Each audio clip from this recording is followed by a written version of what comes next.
Welcome to the Committee for Oklahoma Prosperity podcast with Mike Mazzei, CEO of Trinity Strategic Wealth, former state senator, and Oklahoma Secretary of Finance. Mike talks with public policy and industry leaders about needed transformative changes to make Oklahoma a top 10 state for people to live, work, and retire.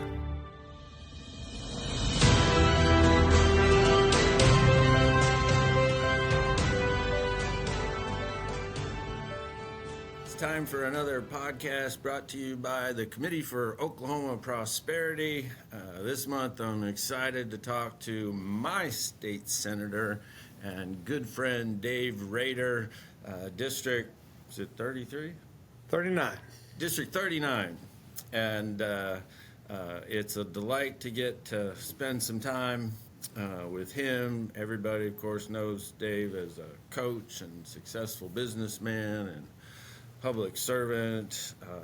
I know that what lights him up the most and brings him the most joy is his kids and his grandkids when he tells me all about them, when we get to share some sports experiences together. So, Senator Rader, what was Christmas season like with all those grandkids of yours? Well, we had them all in for Thanksgiving because this is the year we have them for Thanksgiving and had a great time, you know, and there's so many things to do with the children around Tulsa. You know, we do that. Of course, there's always the outing to the gathering place. They love going there. And had a great time. Christmas is a little bit slower because we just had 3 of the 9 here, but still had a great time, man. And I loved your Christmas card. Yeah, I can't get all my kids together, you know, because they live in different places now, so I just had to go with the picture of the puppy. But, you know, I get posts from you, and I get to see the kids. You know, you put up posts, and it's great to see them. And, you know, I need to publicly say thanks for your vote. We're so glad you won re-election. You had to work hard for it. We did. We did about 760,000 steps. Wow. And, you know, because you've done this, you understand what I'm saying, but this was my 5th election, you know, because I had 3 the first round. Oh, I forgot about that, yeah. And so this is the first general election of the 3 where I wore shorts every day. The weather never broke. Wow. It was really hot, and it didn't rain. As we all remember, we kind of went through a drought there. So that was kind of wild. You know, it sprinkled a little bit on November 4th. We're hitting the last days, but it was a hot one, brother. Brahms did me well. Went to Brahms quite often. Brahms and Andy's. Keeps the weight off, and you can go to Brahms as much as you want. That's right. When you're going door to door. So I love the fact that you have my old position as chairman of the Senate Finance Committee. You know, you've got the ability to go deep into the details. You love separating, you know, fact from ideological fiction when it comes to the tax code. What's your favorite part about leading the Finance Committee? And then, you know, what Dave, do you find are the biggest challenges? Well, I think they're one and the same. I really like guarding the revenue, but I really dislike guarding the revenue.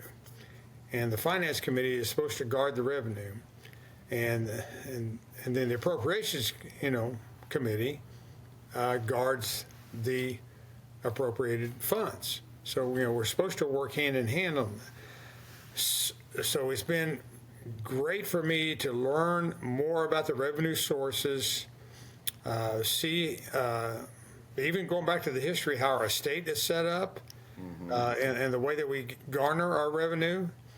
Mike Mazzei and Dave Rader would not have set up the system that we have now. Yeah.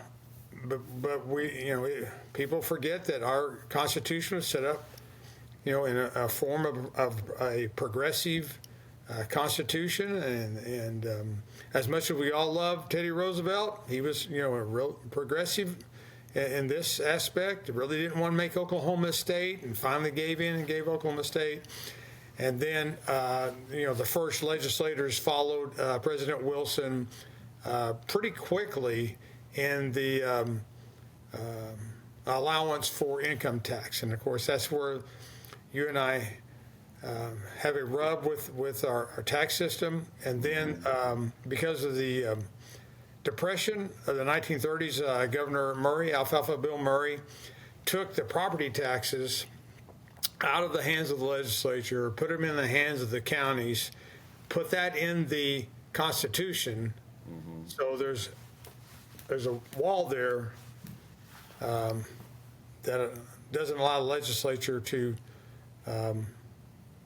put their hands on the property taxes, which, I mean, we can, there's a good discussion there whether that's good or bad. It's probably good many times. We go through a session, not a session, but a period like we did in the 80s when we see the county commissioners go through some, what would we say there, Mike? Some difficult times, some Corruption. Say it. Yeah. And now we don't want A lot that. of guys went to jail and they needed to go to jail. But we put our hands in the we put our government in the hands of people, and people are of course flawed, and hindsight's 2020. I don't like to C.S. Lewis warns us not to live the error of living in modern times, looking back on people. It's easy to do that. So what we've made suggestions about how we can do things better. Change is hard, even though the conservative and the Republican would say we don't like income tax, we want to rid ourselves of it. At the same time, the conservative would say, well, we got to make sure we spend our money right with these agencies, and these agencies do have a purpose, and we have to fund them. Mainly education, whether you like our education system or not, it is set up that about half of our appropriated dollars go there. So if we take away the income tax, then how do we make this up? Yep. And that, to me, is where the discussion lies. What are the competitive disadvantages that you hear about, because of our somewhat dysfunctional, tax code and, what's going on in other states? When you get in a position like ours, you come across real live instances where we've got a competitive disadvantage versus no income tax states. Of course, you can't really compare us to Florida because they got an ocean or a beach around every corner. But Tennessee's always been an interesting, kind of construct to look at because they're landlocked. They are. And they don't have oil and gas resources like we have. So you'd think they have a lot of people that come in as well, though. You'd have a lot of we'd have some advantages. What do you hear from business owners, small businesses, industry that does indicate we've got a competitive advantage, and at some point we got to roll up our sleeves and modernize the tax code? Well, I hear in my constituency in the city in which I live, no one has come to me and say we're paying our tax burden's too heavy. We got to do something about that. They would like to do it differently, perhaps, but your generation, what I'm talking about, legislative generations. Your legislative generations made substantial changes. You kind of handed it over us to say, hey, we made these changes. Now you guys got to learn how to govern. Okay, so our revenue dipped a little bit. We had to adjust how we bring in our revenue. We made that adjustment in March of 2018, and we've had a really good course since. And at the same time, our tax burden on our citizens remains in the top 10. That's really, really good, right? And then we go to the next step. Okay, how can we be even more attractive to businesses to come in here? Well, my opinion is people cannot go past the first column in revenue generation. The first column is going to be income tax. And so it's too easy to go past, say, okay, let's go to the zeros. Let's go to the zero states first. And they don't look and see what the tax burden is for the rest of the ways to tax, because we remain in the top 10 in overall taxation. but that one column, it is hard for people to see past that column. Yeah. That's what I see, and I think it's the executives that see that, and so they might as well Look put at their their own executive personal office take-home somewhere else. pay. I was with an executive from an important small business here, just a couple weeks ago, and there are, they're in their mind, they're thinking, I make this much money, and I've got this office down in Texas. Maybe I should just move there permanently. Maybe I should move that because on this much money on my income tax, I have to pay this. So I was brought at my handy Tax Foundation Facts and Figures. I know you I think love it you when and I I are bring the this. only ones that keep that every year. So when it comes to state and local tax burdens per capita as a percentage of income, right? Oklahoma is number 10, and Texas is number 6. And what is that in real dollars? Texas is $49.94, okay, and Oklahoma is $45.27. But what people really get aggravated about is when you tax their labor versus they technically have more liberty and freedom if you tax what they choose to spend their money on. And so Tennessee has more of a sales tax, service tax based economy. Exactly. And that's been much more effective for attracting huge business interests into the state, whereas because of our tax code, a lot of our larger oil and gas companies fled the state to Houston. Well, and we, one nearby Tulsa, you go to Bartlesville, and this is what, I have no data other than my observation, okay? Phillips left their world-class laboratory in Bartlesville. They left their IT in Bartlesville, but who did they really move to Houston? Those higher salaried individuals. Yep. That's what they moved, and so they know that operating their business is pretty good in Oklahoma. Yeah. But for the executives, it's a lot better off in a zero income tax state. Yeah. Well, so the headlines were what? The headlines were not Phillips leaves lab in Bartlesville. The headlines were Phillips leaves Bartlesville. Headquarters is gone and moves to Texas. And that is not good for us. So, Not good PR. so Guys like you and me this time of year are one of the few folks that look at the Board of Equalization report to look at the tax receipt estimates that are coming in from all these various sources. all the various sources. And the December estimate is not the official estimate. You and your colleagues will have to wait till February to get the Right. official estimate.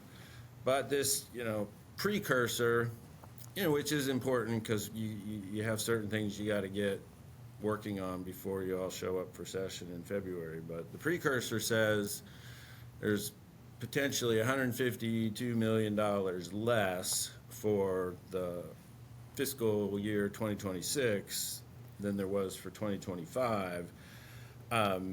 In your mind, does that mean, after this recovery, after the gusher of federal money, tax collections have peaked for a while? That's the way I read the data. And again, when I say I read it, I check with people that are economists. These are our Senate staff people. I Okay. read other articles on it to try to figure out what is going on, and it all seems to indicate that it's going to come back down to the same increasing level as before the pandemic, when the funny, what I call funny money, comes in and inflates our growth artificially. They bring it back down. So now we have to watch how it is that we bring in our revenue, because I don't want to take that vote again that we have to change our tax structure. Yeah. So I've been calling that for a couple of years, but we can't. It just hasn't happened. I said, okay, we've done all of these things. Let's just sit for a couple of years and see what happens. Well, the beauty of living in America is that we have elections, one of the beauties. And so the elections will constantly bring in new people, and that institutional knowledge is not with new people. And so we've got to cut taxes again, Well, great. I'm with you. But we still have fewer highway patrolmen than we had 20 years ago, and we have more lane miles. You tell me, Mike, are we going to be sued by the federal government because of the way we had mental health patients? I would defer to our mutual friend Steve Kunzweiler, but it doesn't look good. It doesn't look good at all. And we know that the last lawsuit that we had ended up in the Pinnacle plan, and we were basically under a thumb of some supervisors for a decade. For a decade? Yeah. And federally appointed supervisors. So those things concern a lot of us, and at the same time, we want to see our state grow. So that's why everybody points at, well, you can only point at the income tax because you can't point at property taxes. That's constitutionally shielded from the legislature. I bet Will Rogers would have loved that the legislature couldn't touch the property tax. So we're down to either sales tax or income tax. That's what we're down to.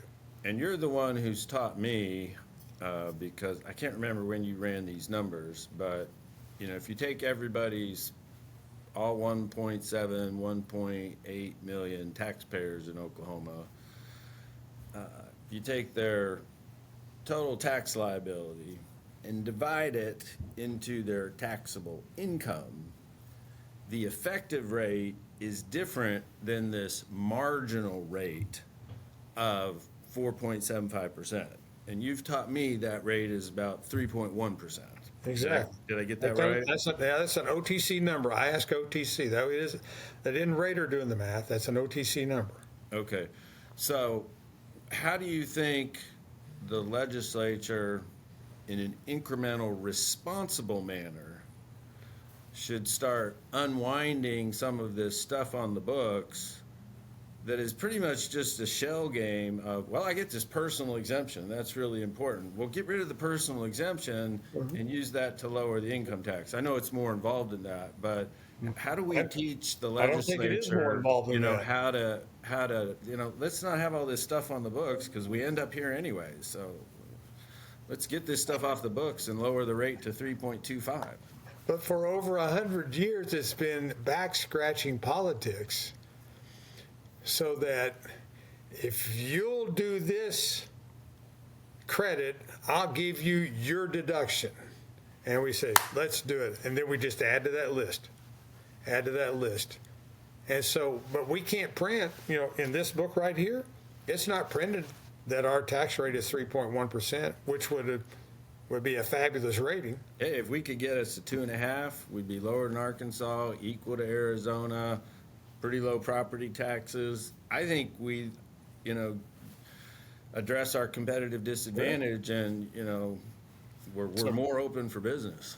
So people say, well, I hear from nonprofits, nobody will give anymore, and so I have to start looking at Tennessee. How's the charitable giving in Tennessee? What'd you find? Not as good as Oklahoma, but it's not bad. Okay. You and I live in maybe the most generous city in America, so we're kind of skewed in Tulsa as far as charitable giving. We've had families just give and give and give. You and I both know that. So yeah. They still give. There's still a United Way in Tennessee. There are still churches in Tennessee. They still have that. They still give, even though they don't get a tax deduction against their income because they don't have an income tax. But they'll get it on the federal. But they get it on the federal, which is much more valuable anyways. Thank you very much. Much more valuable on the federal. Yeah, I hear you. We're not talking the percentage of paying taxes to the state government as we are the federal government, but this is one of the rubs that I have is that because the federal government is not as responsible in their finances as we want them to be, we come down to the state level and say we want to make up for how the federal government has put the burden here. So now we come down here, and so what happens then when we lower our burden here? Well, then we call out to the federal government, we need more money for highways. We need more money for education. And we, the things that we reduce, then we just ask them up here, and then they start granting us money with strings attached. Strings attached, yeah. That's So here we go in this circle. pretty dangerous. We would like to take care of ourselves. So, you're a financial nerd. I'm a financial nerd. I get asked a lot, Senator Rader, by Republican friends of both of ours, government spending for the state of Oklahoma. Since I helped out with the 2019 budget when I was Secretary of Finance for the state in the state administration, was $7.9 billion. Mm-hmm. If you take off the big dollar numbers that were meant to educate everyone what we're really spending in last year's appropriation bill, the off-the-top money for the teacher's pension system and the off-the-top money that goes into roads, the real spending appropriation, if you're trying to compare with previous years, you really have to say it was 11.4 billion, to compare it to 2019. So I get that, and that, as you and I know, that's a little hard to help people grasp. Having said that, it's still a 40% increase in spending, 45% increase in spending, and we're all for teachers getting more pay. Well, and we're all for in appropriated spending, not in the total budget. Because total all we did in the budget's total budget is we took like that billion. 900 million or whatever it is for that you were talking about there, and we just took it from Peter and gave it to Paul. That's all we did. Yeah. And as conservatives, we should have loved that move because it took it out of an automatic spend to the elected representatives, saying that they would be the ones now controlling that money. That's a whole other can of worms. But then it was spun that we've increased the budget. Yeah, and that's not fair. What is mathematically fair is spending has still increased net of that more than the rate of inflation. And so you've got hardworking taxpayers going, well, government spending, obviously at the federal level and at the state level, has increased faster than the rate of inflation. So why can't, we trim some non-priorities, 50 million, 100, if we're coming down 150 million and we want some tax reform, why can't we reduce a little spending and use that savings to create my response to you on that is I think that your generation did that. We did some of it. And if and the numbers that we're talking about here, if we need to look at too the growth of the state, and you got to put in the per capita that it goes back to, and when you put in the increase in spending and the growth of the state, we're spending about what we've been spending for the last 10 years. I get that, but the numbers that I see on government employees per capita, is still got us in the top 20%. Yeah. Okay, let me ask you this. Are you including teachers in that? I think that teachers are included in that stat. They should be. Right. Okay, I hadn't seen that stat, so it makes me think, and I'm suspicious naturally about how some of the agencies operate their own internal spending. We did. So what I did last spring. It seems like we've never really done or forced a lot of these agencies to truly do, zero-based budgeting, and are their employee counts truly necessary to deliver core services and do we need a hard, financial look at how some of the operations are going, because we've got outcomes that are unfortunately, say, in mental health, that's spending hundreds of millions of dollars, but we're not addressing these problems that you referred to earlier, and it really makes me wonder about the financial operations and the employee counts over there. And I just don't have a lot of confidence that some of these agencies are Okay. are operating like they should. I hear you. I would probably have more confidence than you. Okay. But this was part of what I was trying to say. Let's sit for 2 years and see where we are. Let's make those evaluations. Okay? And let's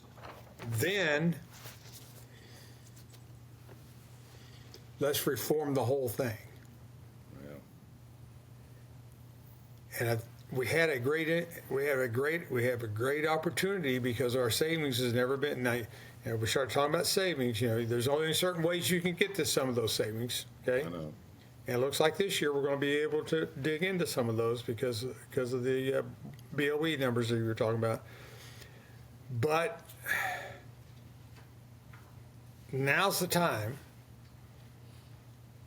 to say, okay, we might be bringing in more than we ever had. Okay, great.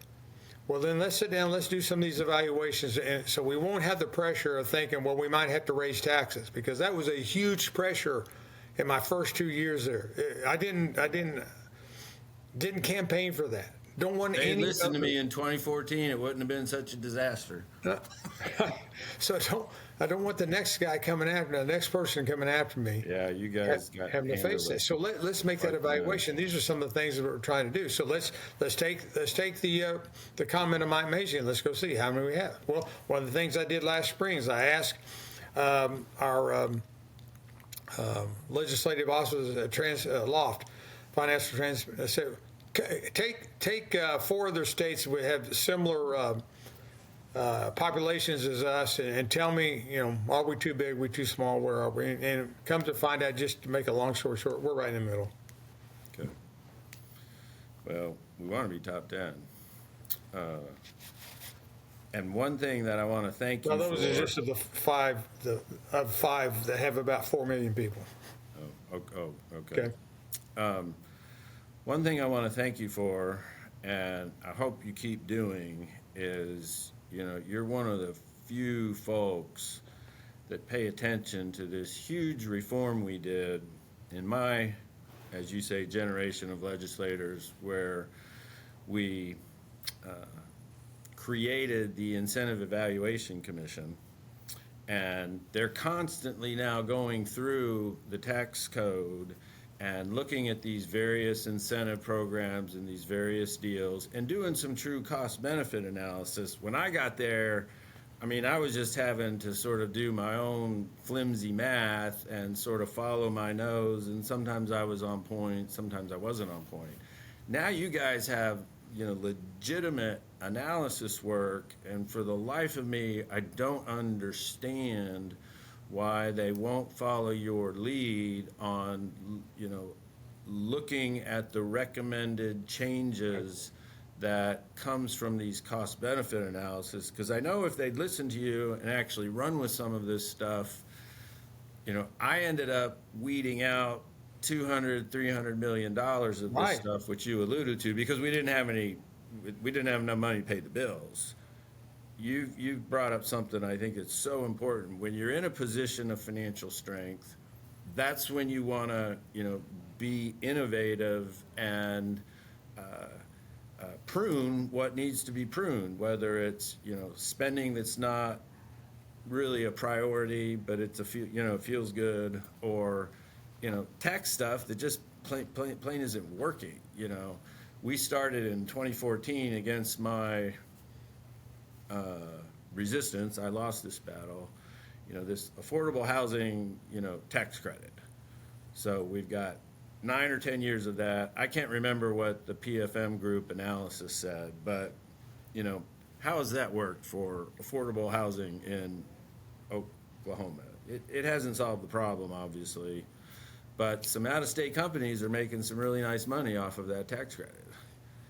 And so anyways, I just applaud you for paying attention to those. I hope you keep pushing, and I hope that, this new leadership or future leadership will use that as a way to help you modernize the tax code. Okay. Again, I'm right there with you. I appreciate you saying that. I'm running 4 IEC bills this year. Okay. Well. And I'm going to, we're going to stir the pot, because I'm going to run the big IEC bill one more time that says capital gains should be eliminated. Well, you're going to get some arrows for that, but the data is the data. It doesn't create jobs. It doesn't create jobs. Maybe it does keep people here in Oklahoma, so when they retire. But I'd rather have a no income tax state. And that it's, yeah. And there's ways to do it, and Yep. We're not Tennessee, and we're not Florida, and we're not Texas, because we all have different tax structures. We can do it the way we can, and it can be a good, I want to say conservative, but I don't want liberals to say, well, that's bad because he said conservative. I think it's just the most fair way to tax is that if you participate in the market, you pay a tax. Not because you have a job, but because you participate in the market. Don't tax our work. Tax our activity where we all make our own free choices. And then you decide whether you need tires or not. Much more efficient. So thanks so much for spending some time with us. You're a true great Oklahoman, a great American. We so appreciate you fighting the good fight down at the Capitol. And from the Committee for Oklahoma Prosperity, thanks for hanging out with us today. Yeah, thank you, Mike. I sure appreciate it.